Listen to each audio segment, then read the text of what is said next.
should be ready to. We can go live for this. Just the slide. Just the slide.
At 35.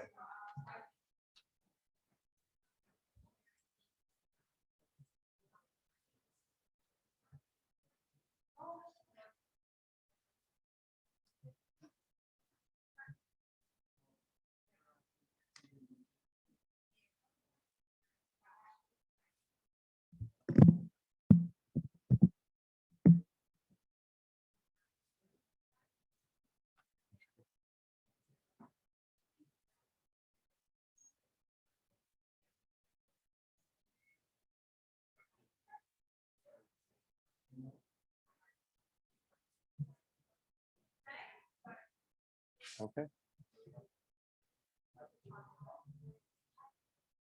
Hi, everyone.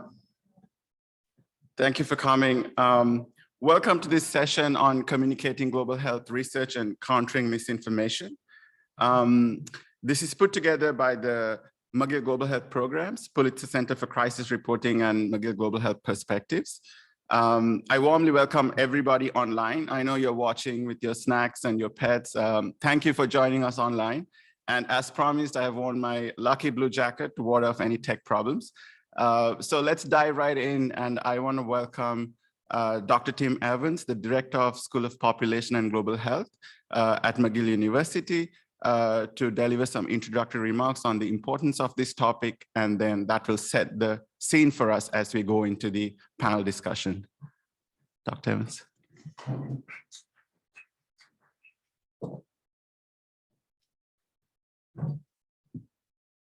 Well, thanks very much, Shashika, and thanks to our panelists who will be joining us today. This topic is really one that I think deserves a growing amount of attention, and we've been really fortunate in the context of the pandemic to have unparalleled opportunity to understand how to communicate global health research and how to think about what constitutes more reliable information in the setting of massive uncertainty. And I stress that because as somebody who's been involved and put forward a very strong hypothesis back in April 2020 that we would diagnose as a very small proportion of those with acute infection, and underneath there would be a huge iceberg of folks that had been infected but didn't present for acute testing or were not symptomatic. That hypothesis, at least initially, proved wrong. We didn't have an iceberg, we had an icicle. And so we all entered the pandemic with some implicit understanding of what we thought was going to happen based on previous experience or our training, et cetera. And I think for many of those of you, and I know some of our panelists today will have been intimately involved in some of that controversy, but to me, it came to a head when a bunch of folks got together around something called the Great Barrington Declaration.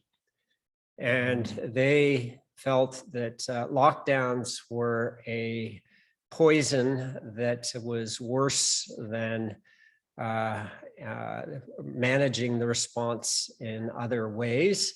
And so they said, protect the elderly and don't worry about infection in the non-elderly because that will accelerate the route to herd immunity.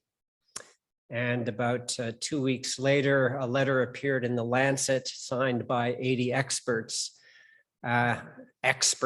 who said, in fact, that was dangerous. That was going to be the worst thing that you could do. Now, who was right? I would argue that both sides exhibited inappropriate hubris and were actually promoting herd mentality instead of some sense of humility with respect to the uncertainty with regarding what we understood, especially at that time, with respect to the pandemic. However, that polarization is indicative of the era in which we live, in which there's no room really to say we're not sure. Everybody is looking for it's either this way or that way. It's either right or it's wrong. And so I think this is the context in which there's just a tremendous amount to learn, which is how do we communicate appropriately in the context of massive uncertainty or significant uncertainty. And I think if we're honest in the area of the health domain, there are very few things that we can be absolutely certain of. And so I, for one, would suggest we have to be very cautious about overstating what we think we know. And we have to have some humility in communicating information. However, it is clear that information is used to position, or worse, as a weapon. And I think in that respect, developing strategies and mechanisms to arbiter between what constitutes more reliable and reasonable information versus information that is not reliable or perhaps unreasonable or dangerous is an important set of skills and tools and filters that we need to develop. And we finished yesterday's opening session here with Peter Hotez, reflecting a little bit on his concerns with the movement of anti-science. And I think that Peter was pointing to a major lacuna in our training of health professionals, in which implicitly we think, because we're trained as health professionals, that we know, and therefore we can tell others what they don't know. And I think Peter was encouraging us to think a little bit more creatively and say, actually, we really don't know how to communicate effectively such that people will understand and make good choices with respect to their health. And so in this regard, I see it as a massive opportunity and challenge, and facilitated by this panel today, for us as an academy to learn how we can become more effective communicators in the global health research business. So with that, I look forward, Shashika, to your moderating a super panel. Thank you very much.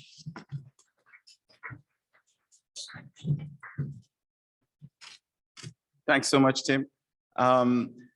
So let's dive right in. I just want to briefly introduce myself. I'm the editor-in-chief of McGill Global Health Perspectives, and I want to introduce the panel who is joining us from India, South Africa, and the US. I'll start off with Amy Maxman. She's a senior reporter at the Nature Journal, and Banjot Kaur. She's a senior correspondent for health at The Wire India, and then Laura Lopez Gonzalez. She's joining us from South Africa. She's an independent writer and editor who has over 10 years of experience heading news desks on health in South Africa and also corresponding with international outlets. So before we sort of dive deeper into the questions, I want to sort of set the context, because all of these panelists come from different parts of the world. So I think it's important to hear about their journey, and also for students and other writers joining in, it will be important to know what their journey was like as reporters who got into health reporting, who got into science reporting. So let me start off with Banjot and ask you, Banjot, about your journey as a health reporter in India and how you got started, what motivated you, and also what keeps you going. Hi, Shashika. Thanks for having me on the panel. And I hope and I look forward to an engaging discussion with all the panelists. Well, I started off as a journalist a little more than 12 years ago. And I got what is called a beat, health beat, to cover just by serendipity when my then editor decided to give me this beat. But there was not any looking back after that.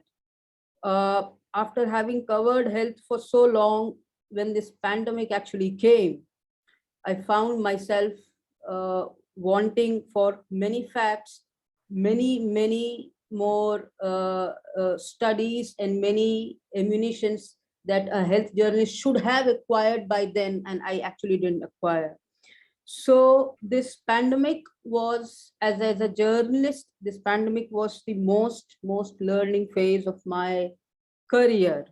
And I owe that learning to all the experts that I have spoken to and my colleagues in India keep speaking to almost day in and day out, because I do not come from a science background. I think unlike my other panelists, I simply completed my graduation in arts humanities, and then I went on to study journalism, and that's it. So somebody who didn't have a science background and then to do science reporting for, especially in these last two and a half years, it was quite a bit of challenge, because I had to start almost from scratch. But thanks to these experts or these people about whom I just mentioned, I have been able to do my job, I think, to an extent that was expected from me. Of course, a lot more needs to be done. I have also learned immensely from my colleagues, not just in India, but in other parts of the world. I think we kind of, kept teaching each other, and that is what helped us sail through, especially through enormous amount of misinformation or disinformation that that Tim was referring to. So to be armed with enough information, and that to science information, to kind of fight against that misinformation was a tough task. But I believe the task is yet not over, not just because the pandemic is yet not over, but that even after the pandemic is over, the task is going to continue, because the world has changed forever, and so has our communication and our journalism. So I believe that as the time progresses and as we learn more, our journey as journalists would become better, and we hope to serve the cause of science and public health as we go along. Thank you. Thanks so much, Manjit.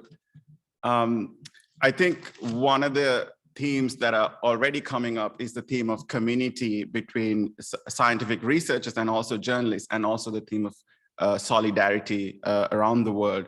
I want to move on to Amy, who has had maybe a bit of a different journey. She completed a PhD in evolutionary biology, if I'm not mistaken, at Harvard. So I want to ask you about your transition from perhaps being focused in academia and moving on to reporting that maybe many of us are aspiring to do. So let me ask you about your journey a little bit before we move on. Yeah, thanks. I'm honored to be here, so thank you. I think, like a lot of people watching today, I was a scientist. I went to grad school, and I would say, what I studied in grad school was quite different than what I write about often these days. But the similarity there is that I'm a very curious person, and so in both cases, it was really I like learning. And so in grad school, I studied evolutionary biology. I was interested in the origin of new animals, how a new body part just forms one day. I studied sea spiders. The questions were different, of course, but a lot of the techniques that I use, PCR, cloning genes, those are kind of nice things to kind of know about, I suppose, when I'm reporting. But as I was finishing my graduate career, I was thinking academia wasn't really quite right for me. I want to say it's not that I was a bad scientist. I feel like scientists often tell me that, like, I have a student who can't do science. How could they do what you do? That wasn't it. Actually, I decided I didn't want to, study something very narrow forever. That was it wasn't really quite right for me. And at the time, my doctoral research got some publicity. I was interviewed by a few journalists, and I realized what a cool life that they could waltz in, learn about my little corner of the world, and then go do something else. So that was sort of the appeal to me. You could go to get a master's in science writing. That's not what I did. I sort of crawled up by getting, jobs as an assistant and jobs as a fact checker, and then acquired clips. In science journalism, or in journalism, I should say, it's your clips more than your degrees that necessarily matter. So it's always like, I can show you the 3 stories I wrote previously. So that's sort of how I got to be where I am today. I think in terms of topics, of course, my background's in evolution, ecology, those sort of things. One of my first science writing job was at a journal called the Journal of Experimental Medicine. And writing for the front section of that journal, I covered a lot of infectious diseases. And as part of that, I actually, went to some countries. I think my first trip reporting was to Thailand to cover infectious diseases. And what really was cool to me about that was that you realize that infectious diseases aren't just about, say the parasite or the bug. It's sort of about people and how they live and how they're governed and how they relate to each other. So that's what I really loved about covering infectious diseases, is it was a lot broader than just sort of the science. And I think over the years, I have covered a lot of things, but a lot of infectious disease. And I sort of see my role as a reporter as not just sticking with the biology, but really letting myself expand into like, what does this scientific topic look like in real life? What are the systems and what is the history that sort of leads people to have higher rates or lower rates of infection? So it speaks to like a much broader picture. You know, to give some examples, I guess, of my reporting sort of before COVID, you know, I was in Myanmar and Cambodia, and I wrote about how political instability was sort of affecting any prospect of malaria elimination. I've covered Ebola in Sierra Leone and Liberia and in Democratic Republic of the Congo. And when covering that, you know, I write about how kind of decades of violence sort of led people to mistrust the federal government, to mistrust aid workers, and why that made controlling an Ebola outbreak really difficult. And so that sort of put me in a good position to cover COVID. First of all, a lot of the people I've been talking to for a long time are both the infectious disease people, the biosecurity people. So I was put in a good place, not to predict how our pandemic would go. There have been tons of surprises, but to be able to see through their eyes, you know, why things were the way they were. I stayed here for 2020 and 2021, here being the US, and I covered, say, terrible outbreaks in the Central Valley of California among people who worked in meatpacking plants and in farms. And I could talk about how, you know, the erosion of labor protections and growing economic inequality sort of helped make this a bad outbreak there. So I'll stop there, but that's a bit of my history. Thanks. Thanks, Amy.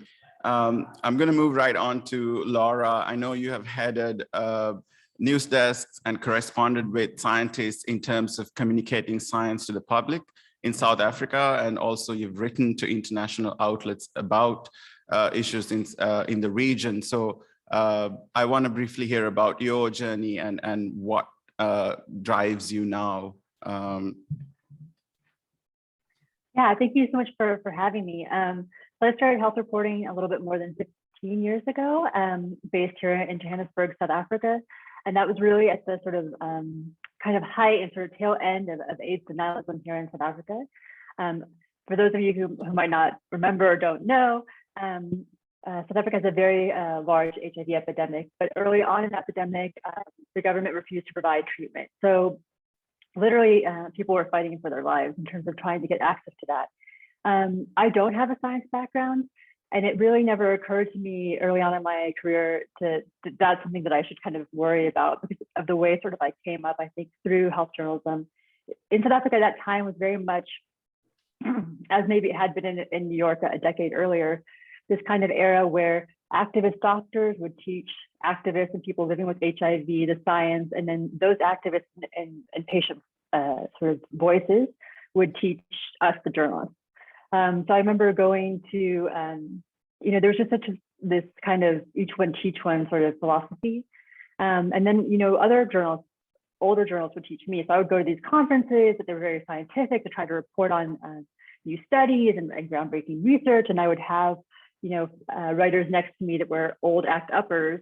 And that's kind of the sort of parallel movement for access to treatment in the US that took place several decades earlier. And they would be whispering in my ear about study designs and whether or not, you know, things had, you know, the sample size was large enough and all that kind of thing. So I really learned through other people and really through those activist doctors and the activists themselves.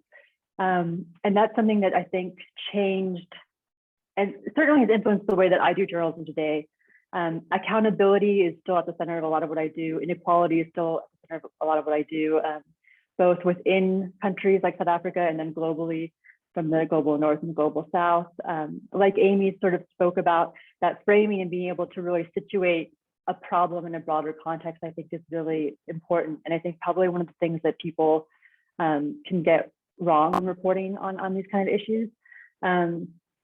But those activist sort of doctors and those patients that were demanding to be involved in treatment decisions, I think in South Africa certainly set the tone for the HIV movement, but also we're kind of there when COVID hit. So We had a lot of doctors who in the old days would be on the phone to like talk us through HIV treatment and what's going on with government and policy, were the same people who were sitting there before they got on the phone with you and saying, okay, how do I describe a spike protein?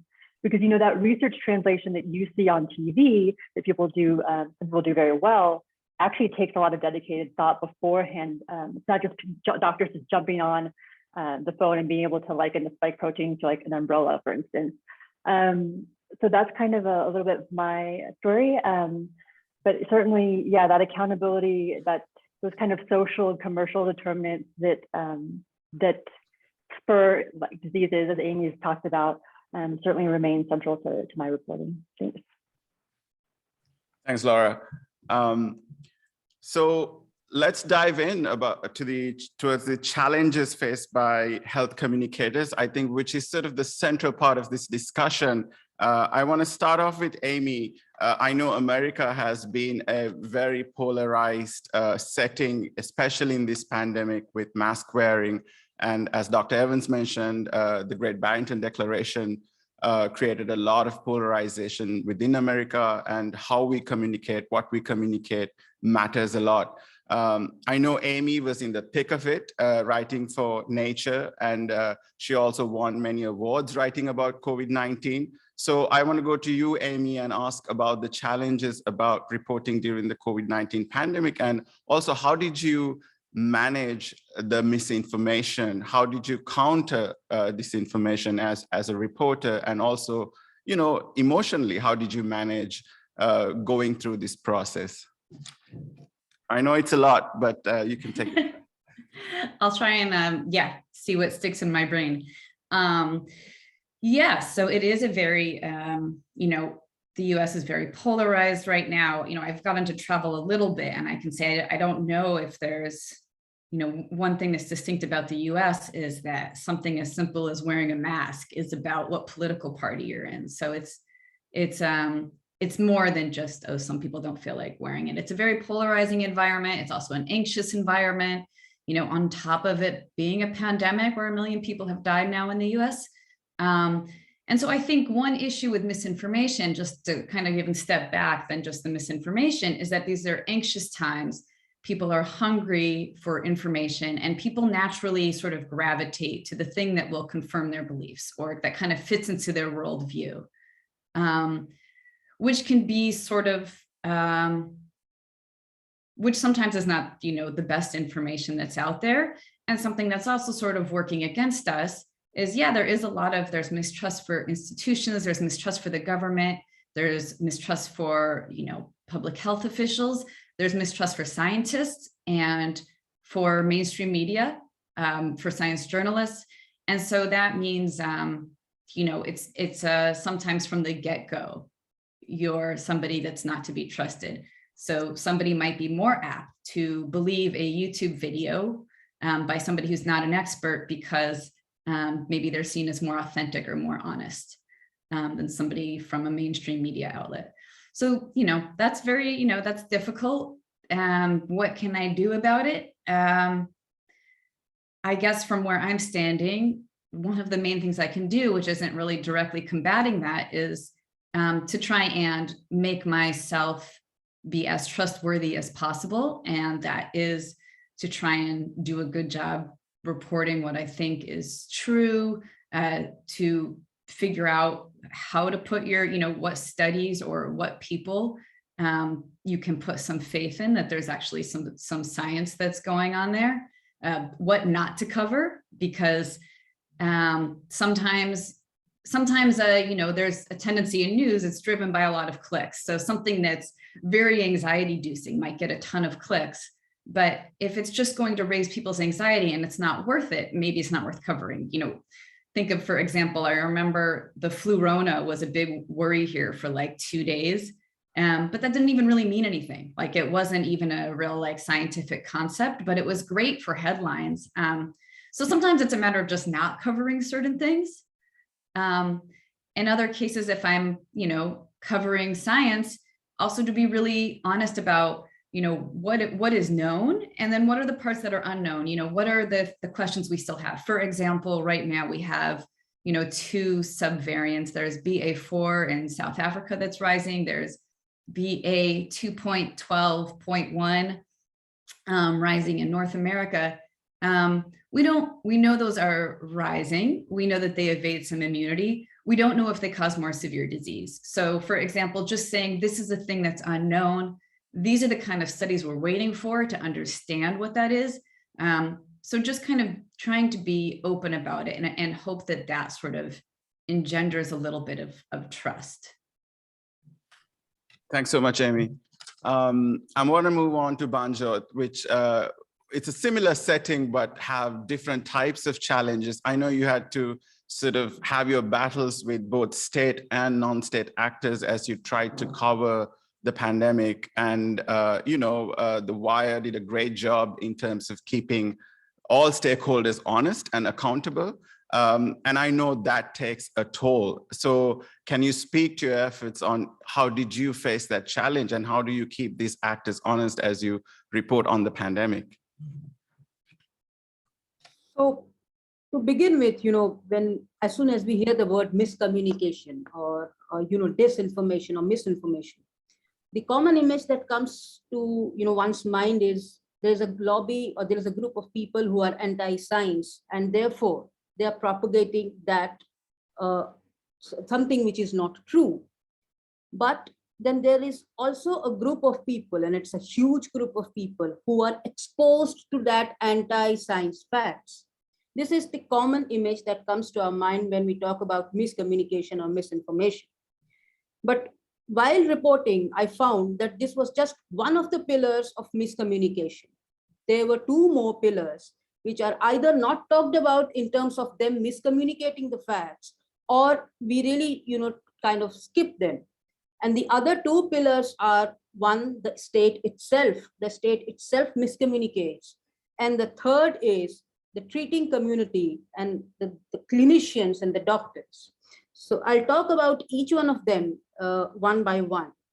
So when I talk about, the common people who are exposed to a whole lot of misinformation coming through, my difficulty starts, with the fact that how do I counter this misinformation? Now, why is it difficult for me?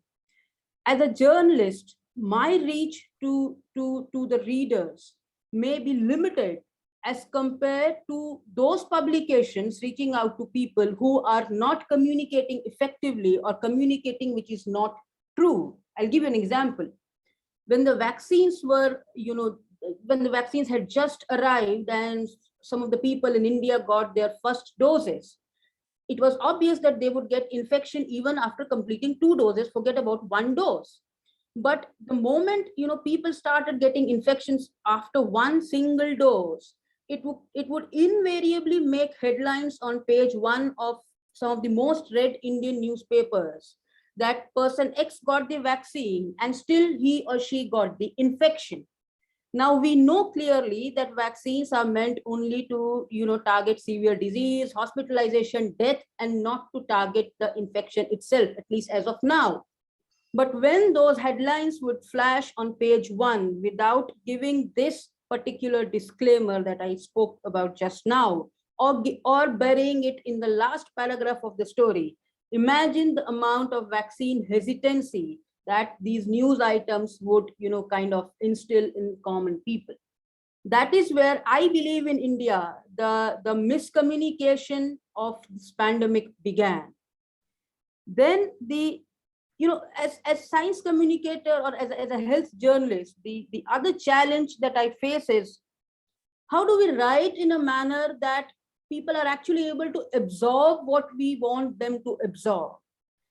A health journalist in some other part of the world, especially in an HIC or, in some other countries, their audience or their readership might have a different level of exposure to science and facts prior to COVID, and hence their understanding of science and health and disease would be much different from what, say, for example, the Indian's audience would be.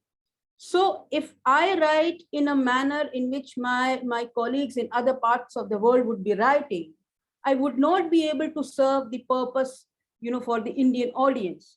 So my challenge, my biggest challenge throughout these 2.5 years has been how to write in a manner that what I'm writing is actually going to the people in general, and not just people, who belong to a certain section, or who have certain exposure to all sorts of information sources. Then the second pillar of misinformation, which I was talking about, is the state or the government itself. And this has far-reaching ramifications, that state miscommunicating. People miscommunicating does not have, it also have important implications, but the implications of state miscommunicating is far, far, far more than the people themselves miscommunicating. And I'll give you an example for that. In India, there is a natural drug, you may say, which was widely used by Indian households, as immunity boosters, called Tinospora cordiflora. Now, the government used every medium, from newspapers, news channels, to every medium, to popularize this for common people, and people consumed it without having any, any discussion with their doctors. Now, a little later, after the second wave, which India experienced, there appeared a study which said that, and the study was conducted on few people, and the study found that those people had drug-induced liver injuries because of this particular, thing called Tinospora cordiflora, which is also known as giloy in India. Now, when a newspaper published this study that this Ayush, this is called Ayurveda drug, had led to drug-induced liver injury, the communication arm of the government, which is Press Information Bureau of India, it came out with a fact check. Mind my word, fact check. It came out with a fact check and said, no, Tinospora cordiflora cannot cause any drug-induced liver injury, when that paper clearly said so. Now, after that paper was published and a lot of debate happened, a number of other studies came which concluded exactly the same. And I also happened to write a long piece on this. And when I started, talking to doctors who were treating patients who had drug-induced liver injury because of Tinospora cordiflora, they said that, people consume this left, right, and center. And when these doctors asked them, why did you consume this? They said, just because the government told them to do so. Now, I'm not saying that, it was per se wrong to use this drug called Tinospora cordiflora. But what the government failed to communicate to people was, it had to be taken in the right dosage.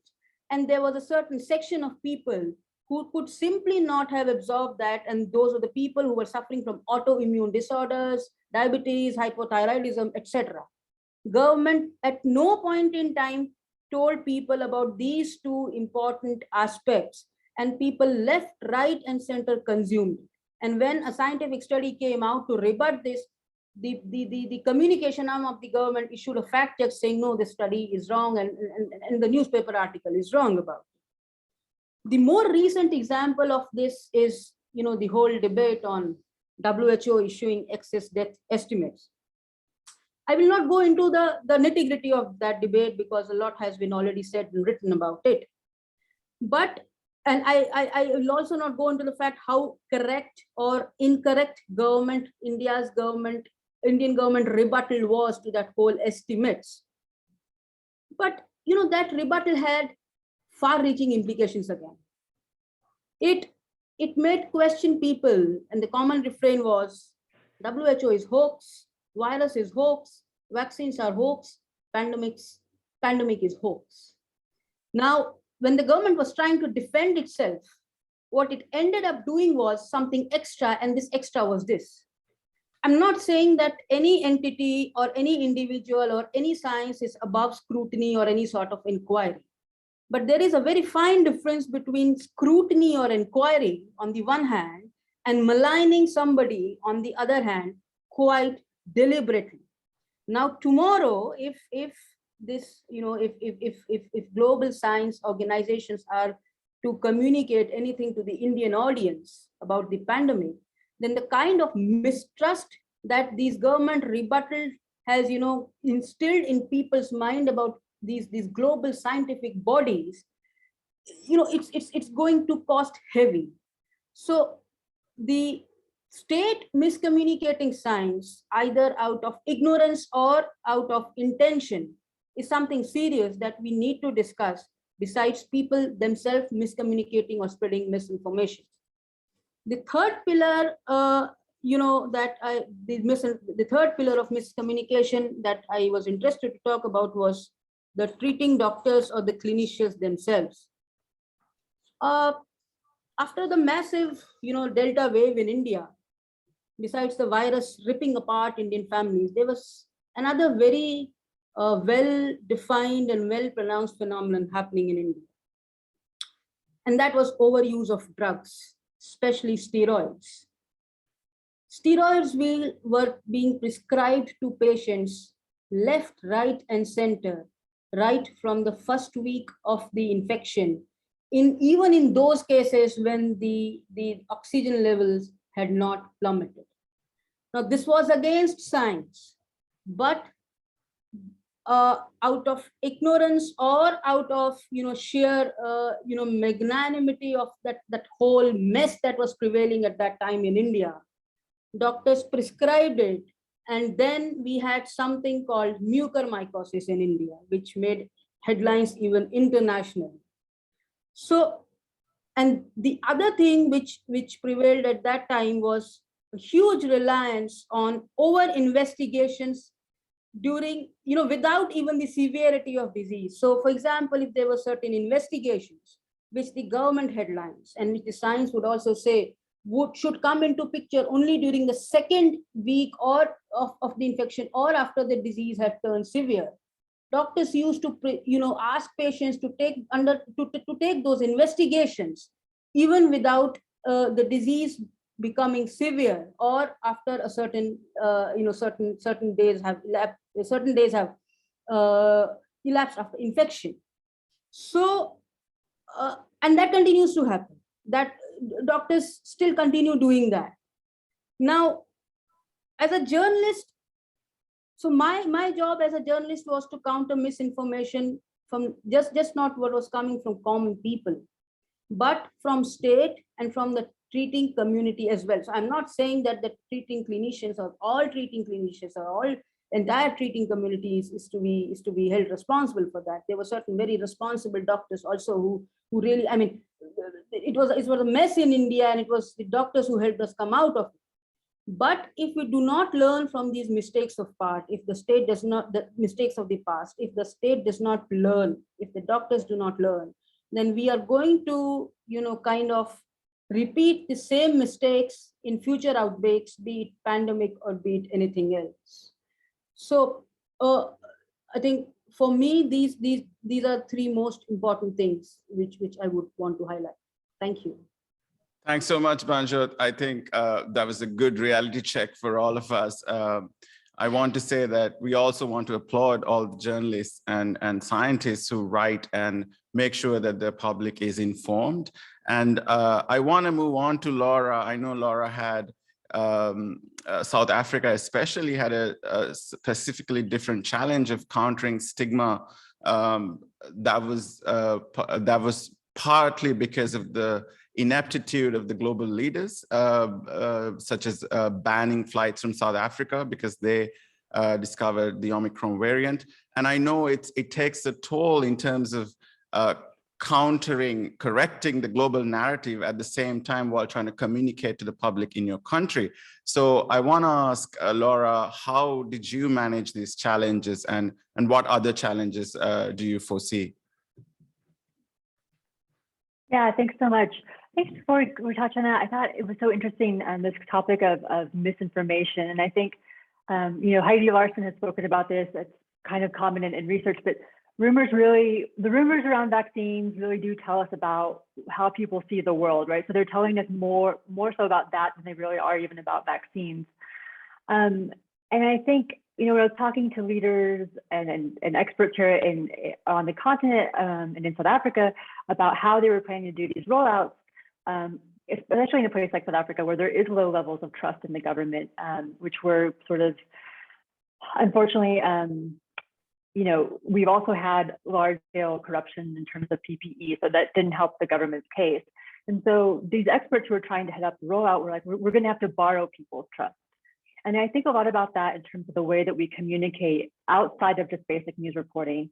And I think there's so often this perception in health that if the gap between what you want someone to do or what they should be doing for their health and they're not can just be filled with information. Like it's an information gap. And if you keep giving people more information, they will go from where they are to where you need them to be.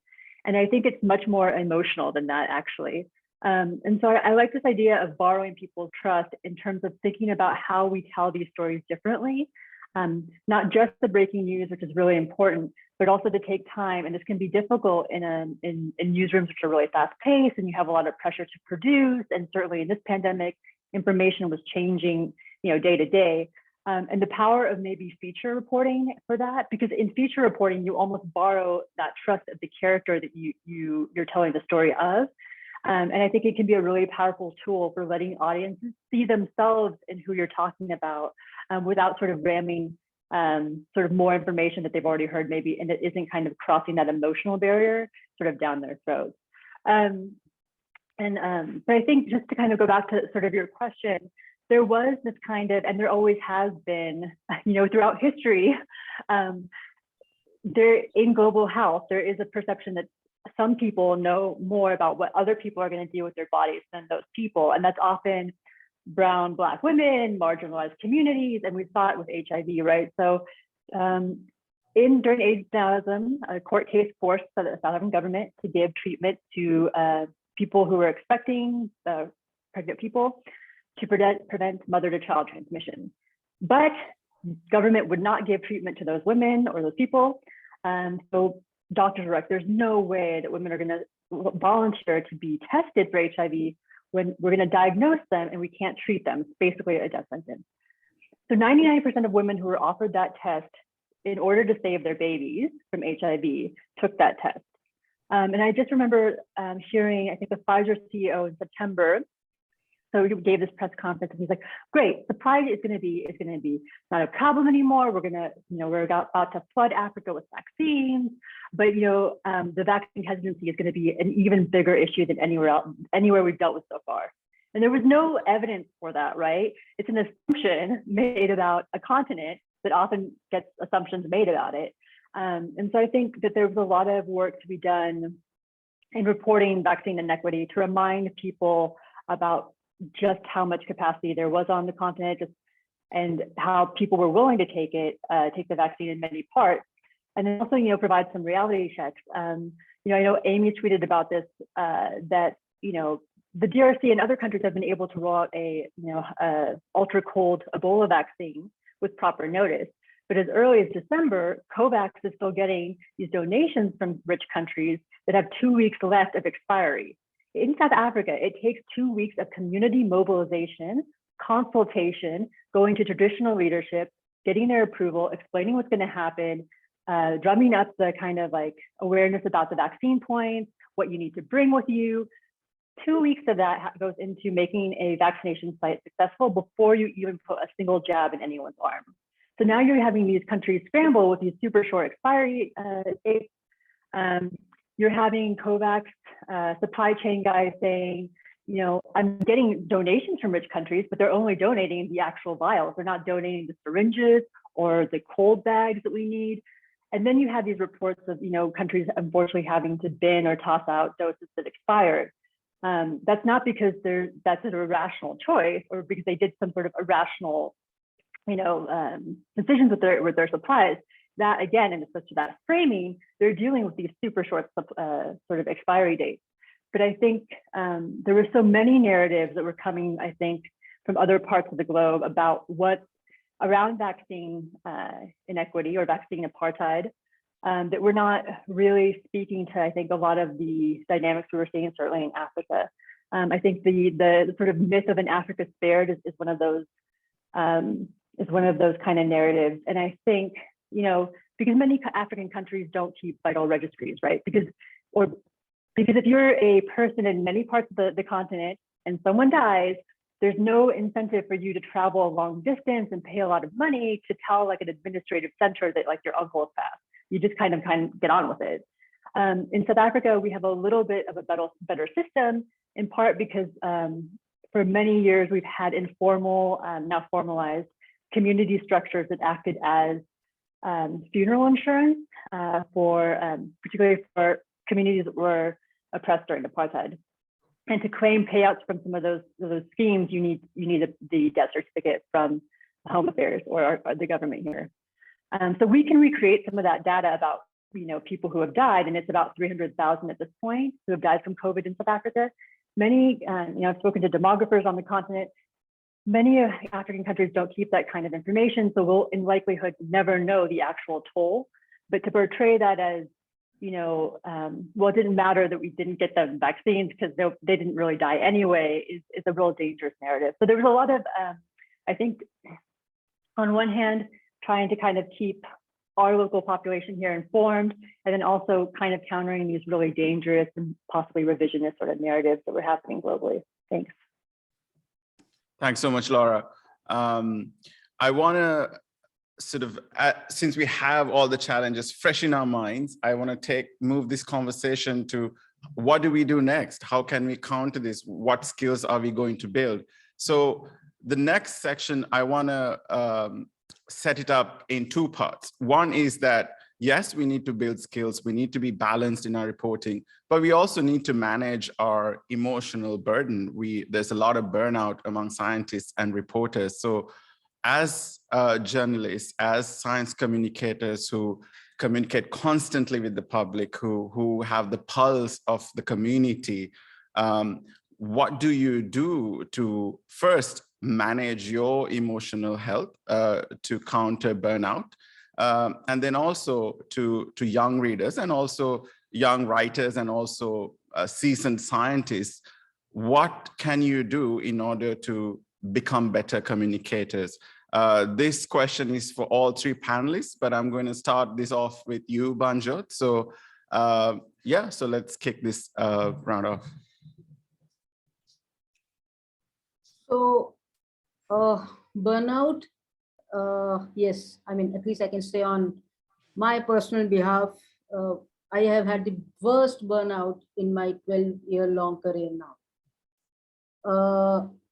And it was fueled by just not one factor. It was fueled by, I think, a lot of factors. To talk about one and the same thing day in and day out, and then the world which was rapidly changing. I mean, especially in the first 2 years, I'm almost every hour some study will pop up, and then it will kind of counter what we had studied earlier. So since I did not come from a science background, so I obviously perhaps took more time, say, from say as compared to somebody like Amy. So the nudge to to keep tracking all these fast-paced developments was one factor which led to the burnout. The second was, of course, when you keep on writing something which is true, with the truth, and it is correct in science, you have experts by your side, you have data by your side, and still the other section, be it common people, be it state, be it as I talk about treating clinicians, they keep on coming up with all the misinformation. You wonder at one point in time till how long you can put up this fight, because there are other colleagues also doing the same. It's just not that me alone who is doing this. But then, so it's maybe all of us put together, or it's me on one side, and then it's a whole well-oiled infrastructure on the other side which is deliberately pouring misinformation into the system. It is difficult to keep that fight up for a really very long, and the result is at times you displease, or in fact many times you displease people, So they either troll you through social media. Somebody may go in, in a court of law and file a case against you, whom you have displeased. So, and then the third thing which has caused a massive burnout is a kind of, people say, the lethargy has set in to the extent that people don't want to use masks anymore or don't want to follow social distance anymore. Maybe another kind of lethargy has set in among health journalists also, that we really do not perhaps want to write about the same thing anymore, but we know that we have to do it. So burnout, yes, it's very much a reality which I think many of us are facing now. As regards your suggestions to researchers, well, if you are a researcher, trust me, you are in a much better position than I am, because you know the things and you can grasp the things much more easily perhaps than I can do. Your challenge, I think, would be how to write the piece, a story, a feature, an analysis piece, whatever you are up to, in such a manner that people actually absorb it. So, and I have seen, especially with some of the researchers writing it, that they are so much used to writing in that academic style that and that they write their story or their piece also in a similar manner, and therefore the common readers are not able to relate with it. So if they can, I mean, if somebody is in the business of journalistic writing for a long now, I think like somebody like Amy, she would not be facing these problems. But many researchers also took up to writing during this pandemic. So if there can be workshops where scientists and researchers on the one hand and journalists on the other hand can frequently interact with each other, I think it's going to benefit both of them. So my suggestion is, the more these two sections of people interact with each other, the more flexibility they will have in writing and expressing their thoughts to the people. So yeah, that's it from my side. Thank you. Thanks, Banjot. I want to move on to Laura and ask you the same questions about what advice do you have for writers, both young and also seasoned scientists, and also, how did you manage the challenges that you faced in this pandemic? Yeah, thanks so much. I think it's a great question. I think I was recently part of a Pointers Women's Leadership sort of fellowship, and we talked about this burnout, this COVID-19, and it really, all of us kind of agreed that it felt like for like 2.5 years we tracked to death. So it was really difficult. The pace of information that was being released was really difficult. And I think, this is like the time where I started out the pandemic as an editor, and it was a time when I think a lot of editors were trying to think about how we check in with our staff more often. I think proactive self-care is always a great thing. So, like doing things that you find meaning in and making time to exercise are always great tips. But I think in terms of communications for like sort of scientists and beginner writers, I would say that, for researchers, really think and spend some time to think about how you're going to translate something to meet an audience where they are. I think oftentimes scientists are caught maybe on the back foot in terms of doing that research translation. So how can you help your audience visualize what you're talking about? The other thing too is really not to undercount narrative and storytelling as a communication device. I think, this is unsurprising if you think about our human history, but people really do learn best when it's kind of couched in a story. And I think you've got some great scientific minds that do storytelling beautifully. Oliver Sacks was one. Atul Gawande is also a great source of inspiration, I think. And also not to discount the fact that you live in a world that regular people, I think, are actually kind of fascinated by. For young writers, I would really encourage you, even if you don't have a science background, to consider this. We always need more diversity in this field. So, please be assured that you have something to add, and to really just try to meet people where they are in terms of speaking in a way that really reaches sort of the lowest common denominator of your audience. Thank you. Thanks, Laura. Let me move on to Amy, who perhaps had a very significant challenge in countering misinformation and also balancing the effort to move the communication forward during this pandemic, because there was constant attacks against the information that's been put out. So with that context, I want to ask you, especially for those based in the US, but also in Western countries where there's a constant push against the information that's put out, what advice do you have? And of course, like, how did you manage your challenges that you're facing during this pandemic? Yeah, I mean, I'm not sure if what I face is worse than what, you know, journalists face other parts of the world. And in fact, I know from journalists in some parts of the world, I face a lot less.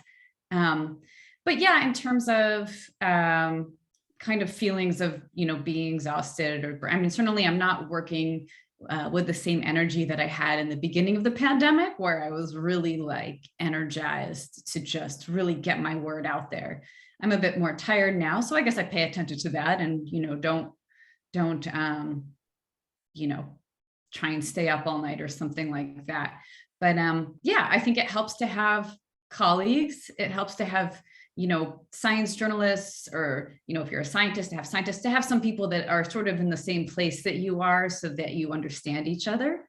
That's a source. Also, this is a bit twisted, but because I write about inequality so often, I'm constantly talking with people who have really difficult lives and who manage to be incredibly strong in the face of so many challenges. So, you know, it's hard. So if I'm talking with somebody who works in a meatpacking plant and they're 65 and they have to wake up at 1 a.m. to go into a cold room and sort chicken parts. Or if I'm talking with, you know, I was just in Malawi and I was talking with people who they haven't had COVID vaccines because Laura mentioned all these great points. You know, the vaccines aren't actually anywhere near them. Besides that, though, they also may not have enough food. They don't have, you know, I went to clinics without antibiotics. So anyways, I'm talking with these people. So I'll give myself a pep talk that's something like, maybe you can work on a Sunday. So I don't know if that's kind of the in-fad way to deal with burnout, but that's sort of the pep talk I give myself sometimes, that this is maybe not the most effective thing to do in the world, is to do journalism, but it's sort of what I do. And so I can try and do a good job at it. I'm not sure if that answers the question on your mind. Thanks, Amy. That was perfect. I think perspective is quite important as we face these challenges. And I think having that perspective to encourage us, to give us more fuel is super important. And I take the viewpoint quite, I think that's quite important. So I am going to move on to the Q&A. We already have a bunch of questions on Zoom, and I'm sure we'll have live questions from the audience as well. So let me kick off one question that I got, which I think is targeted, which is asked from Amy. I think you spoke about the sources that you refer to is important. So there's a question about what sources can we trust? So maybe off the top of your head, you know, what sources would you advise most readers to go to, and also for writers to refer to as they try to look for information? Yeah, there's not, you know, I don't know if it's something as simple as like, you know, here's a website for unbiased fact checking. I mean, I know that like the Washington Post sometimes has fact checkers review something. I can say that a lot of the truth is, I mean, I don't know if I would say anything is unbiased, but a lot of, you know, more mainstream outlets have fact checking as part of the news stories.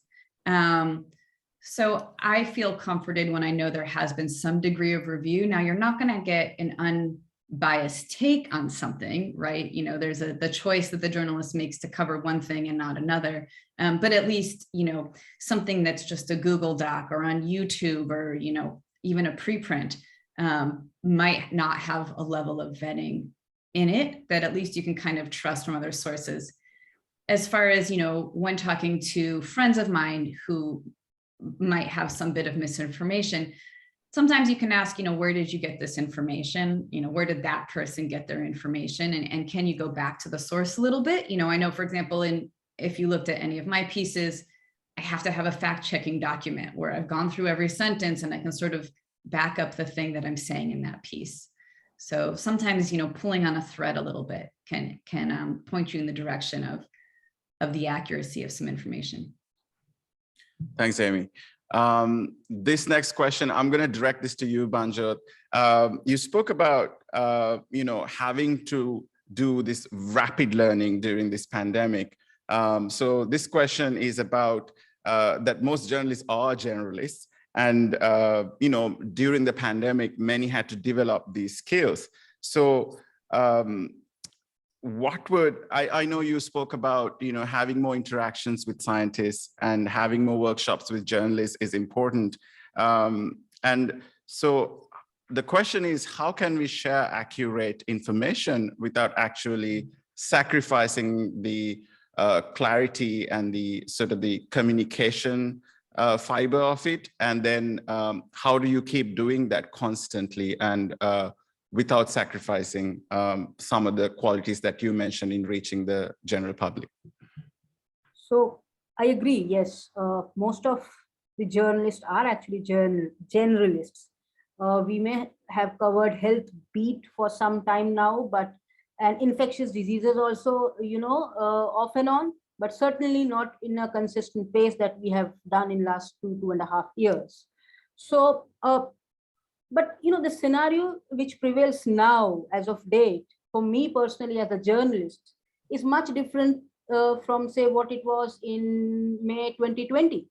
So now I can build upon the work which I have done in past 2 years. And I have much more confidence in writing my stuff now than what I had in May 2020. So, and many of these experts and the scientists that I spoke about, they are now, they have also developed a certain rapport with us. So it is now much easier for me to reach them than it was, say, in May 2020. So to answer your question shortly, how to be accurate and yet keep doing it very frequently is to go back.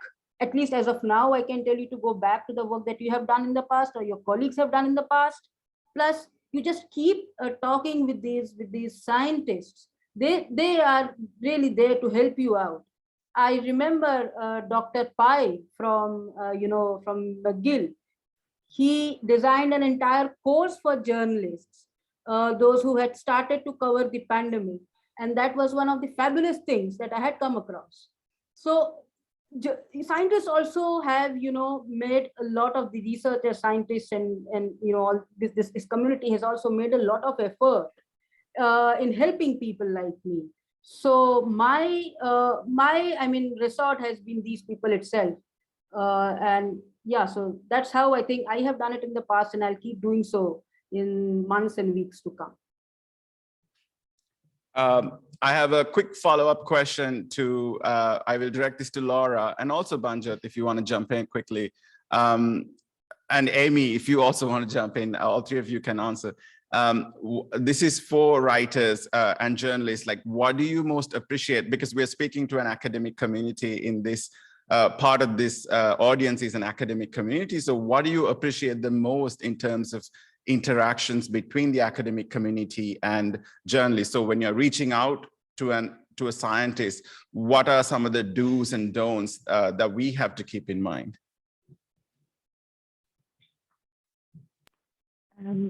Yeah, I think I can take off, I guess. Yeah, I think timeliness, right? So getting back to us quickly because we're all on deadline.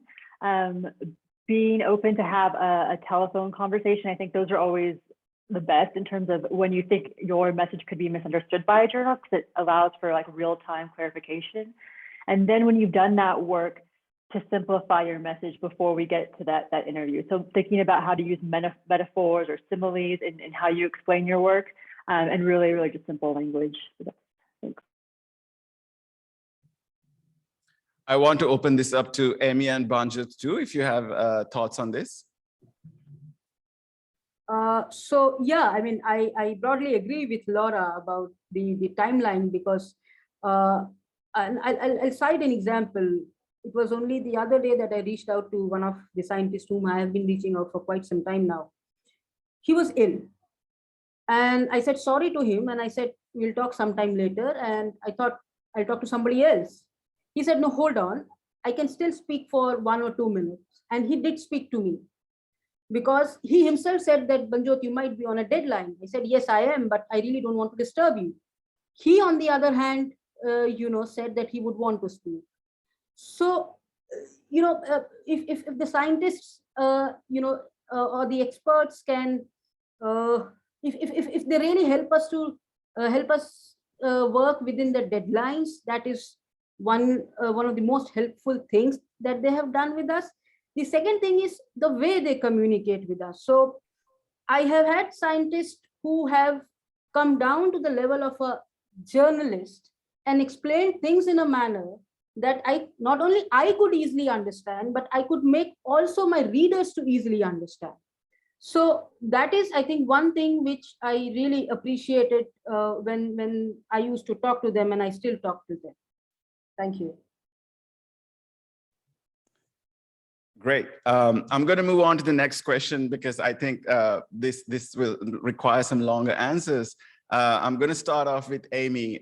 This question comes about, it's about political influence in terms of influencing the public health guidelines. I think in the US, there has been some challenges and some discomfort around the CDC guidelines.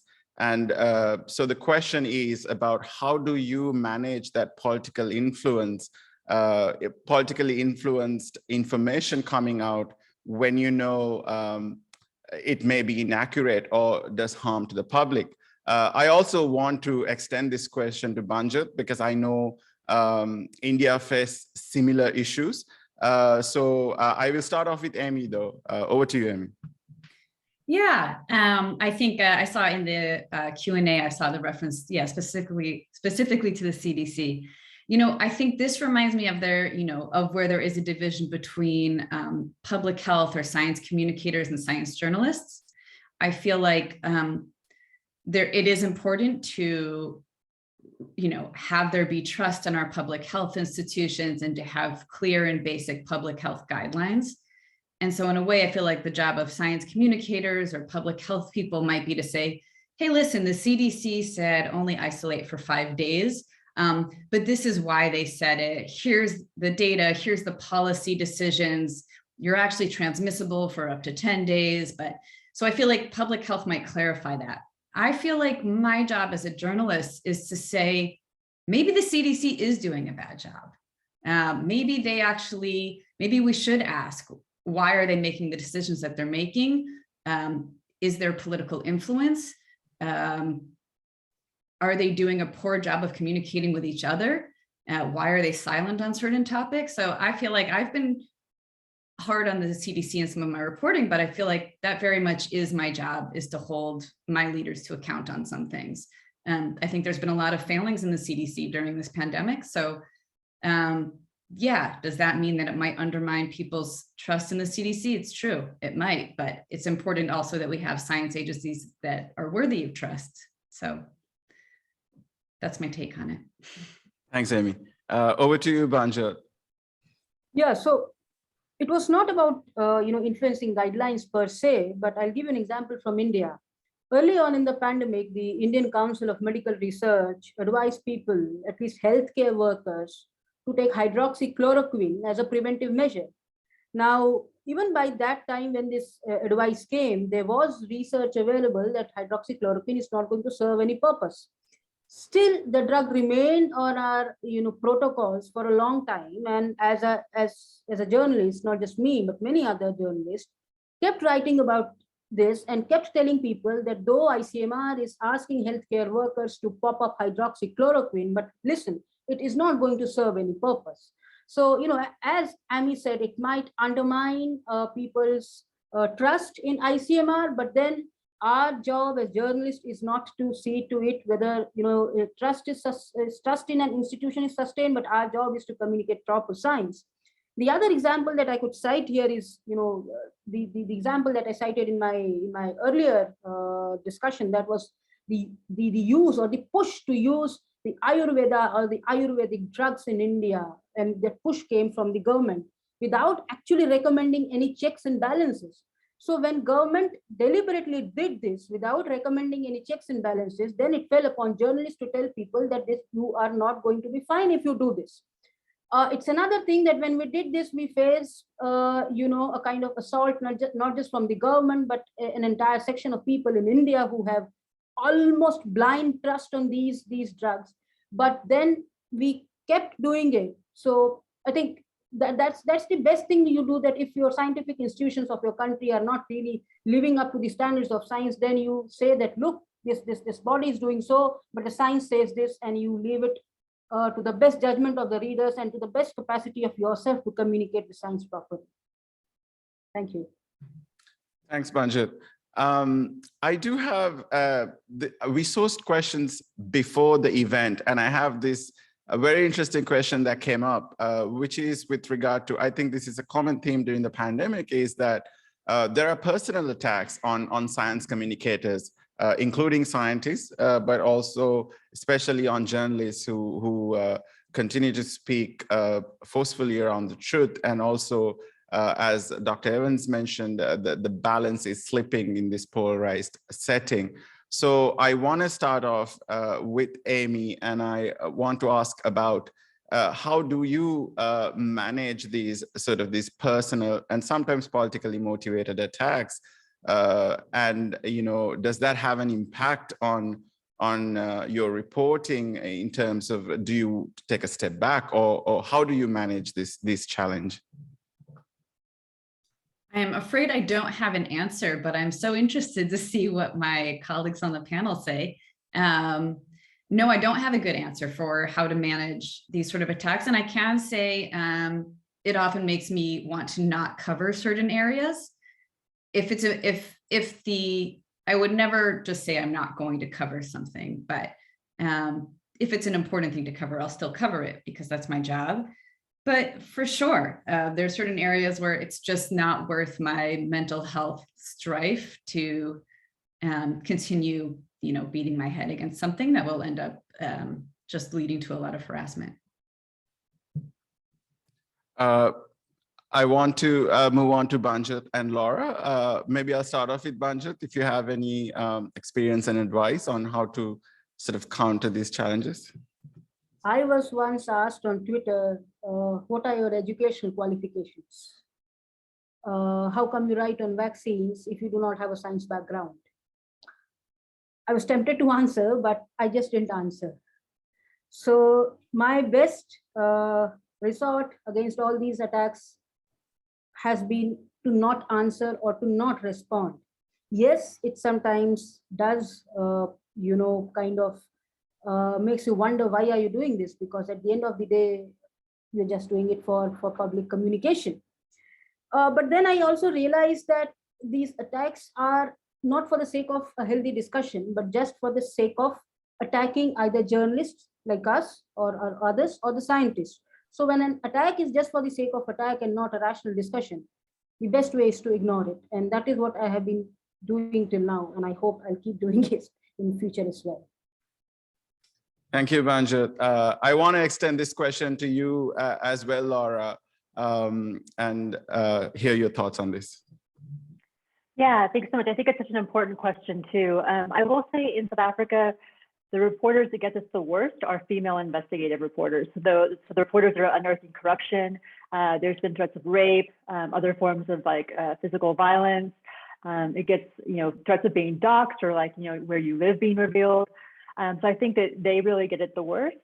I will say that in terms of health communications, I think there's a lot of research that shows, you're not going to move people in a certain, if you're truly anti-vax, and I think the majority of people are vaccine hesitant, right? So they have kind of maybe rational questions or questions you could kind of see about vaccines. The 2% or something that's anti-vax, you're not going to move them. And what they're doing is they're trying to take you on Twitter to make a point for a demonstrative purpose. So I definitely don't engage because I think that especially if you have more followers on social media, what you're doing is just amplifying their nonsense. But I do think that there's sort of a growing movement to kind of give particularly female journalists more resources about how to handle this, because it's pretty ugly when it gets to the threats of violence and revealing where you live and things that can put your family and your physical health at risk. Thanks so much, Laura. This is a nice segue for my last question. And after this question, we're going to wrap up this panel. This is about social media. There has been a question around how best to effectively use social media to communicate what you write. And, some do amazing threads and some do sort of engage with the audience in a constructive manner. We will tweet out the Twitter handles of all three panelists after this event at GH Perspectives, if you want to go and follow us, and we will share the information of the panelists. So I just want to set this up and start off with perhaps you, Laura, on how to, what are the best uses of social media at a time when the social media consumption is perhaps at an all-time high? Yeah, thanks. I mean, I think you've kind of hit the nail on the head. I think, Twitter threads are becoming such a big sort of thing that people are breaking news for them. I think there's actually media award categories that have sprung up to sort of accommodate it. Ed Young does a great job of breaking down his, 1,000-word beautiful features into those threads. But I think any way that you can kind of disseminate the gist of your story rather in a quick way, I think is a benefit to your readers, makes your work go farther. I've really enjoyed watching some of the, I think he's a Puerto Rican doctor who's taken to TikTok to talk about COVID in really accessible languages in Spanish. So I think certainly like an avenue to reach more people if you can get that messaging right and sort of maybe put up with the trolls. Thanks. I want to extend this question to Amy as well. Do you have tips and tricks and party tricks about social media, Amy? Yeah, I would echo what Laura said about threads. I do find that some of my, I'll think so much about a thread and I'll often have it echo like, pieces of a story and have each tweet in the thread maybe have a little bit more information, like here's a graph backing up my point. To the point about, fact checking or, what sources to trust, often I'll have I'll put references below a Twitter thread of like, this is where I actually got my data. But, there definitely are other mediums to use. And I'm not great at those, but there are people who are great. There's one woman I follow on Instagram. I think her handle is King Gutter Baby, which is ridiculous. But she started, she was using Instagram before. She is a wonderful public health communicator. And I think she works at Emory or something like that. But she's just really awesome. And there's a lot of people like this who are just great at particular mediums. So she's wonderful at communicating. She's pretty good about every day communicating about this is the most recent thing about vaccines or whatever. And she does a great job at that. So I can respect people who know how to use the platform in the right way, because each platform's a little bit different. Thanks, Amy. Same question to you, Banjot. So, as far as my stories and pieces are concerned, I have been one of those journalists who is not very active in using social media to amplify them. But what I realized, and I started doing this especially during the pandemic, I was almost dormant on Twitter before pandemic. I'm still dormant, almost completely dormant on Instagram, and I use Facebook a bit. So, what I have learned in nutshell is for those pieces and for those stories for which I have made threads, I have really got much better readers engagement on those, on those stuffs. Now, I, for one, do not know if those threads could still have been done better. I think, yes, they could have been. But making threads certainly helped me engage in a much more, in a much better manner than otherwise. But yes, I do believe that I do not have adequate knowledge of using social media to the maximum. I'm yet to acquire it. Pandemic helped me a bit to acquire it, but yes, that remains yet to be completely utilized territory for me as a journalist. Thanks so much, Banjot.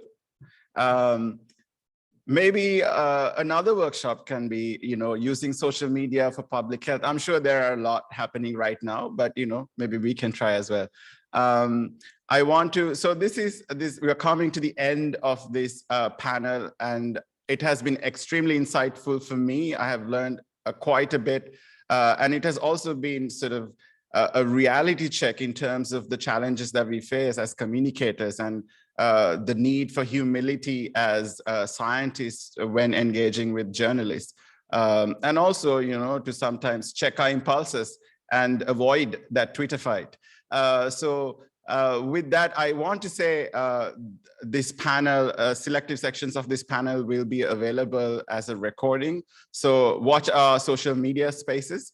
We will publish this in about a week. And I want to thank you all for tuning in. And I actually want to take a moment and thank the technology crew here. It's not my jacket, it's them who made them, make this go smoothly as possible. So thank you all for wherever you tuned in for this session, and have a good day and stay safe. Thanks.